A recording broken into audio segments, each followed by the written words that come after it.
So now we have a leg pull. Some of you might know or look at it and think it's a plank, very similar exercise. I am on my hands, that's my wrists, as opposed to my elbows. So if you were opting to go onto elbows for any wrist injury reasons, then that would be your original plank. So starting off position, if you need any shoes for your feet, support, ankle strength, toe strength, then feel free to put shoes on before you start.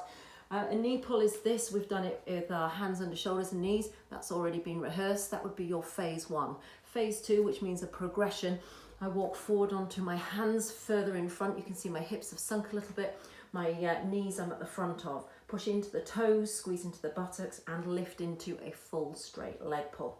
Okay, that would be your second option, your second progression. Shoulders are relaxed, chest is lifted, hips aren't too high and hips aren't too low. So you're in a nice strong diagonal line.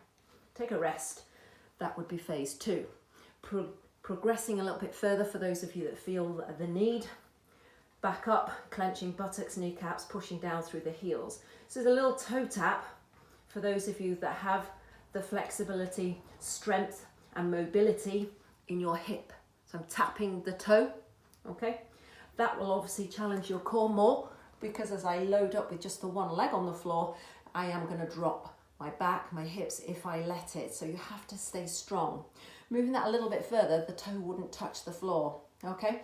So back forward we go. Toes tucked, clench into the buttocks, squeeze into the backs of the knees. That's progression here. You just stay still.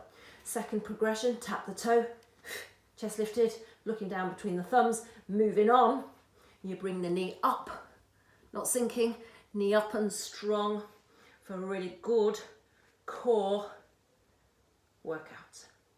Touch down, release. So you've got a few options there. First stage was knee bends. You just lifted your knees and that was a core challenge in itself. I've done that earlier in the sequence of exercises. Leg pull, straight legs, just stay still. It's like a plank, you just stay really strong.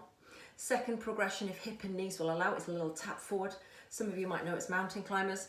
And then obviously the super challenging one is where you bring the knee right into the chest and really containing that core strength so your back doesn't cave in. So it's a tough one. You can hear I'm slightly out of breath. So it will make you feel a little bit breathless, pumping blood harder, or the heart's pumping blood harder around the body. It's a big all-round workout there. Any questions, please, you know where I am. Just ask, okay?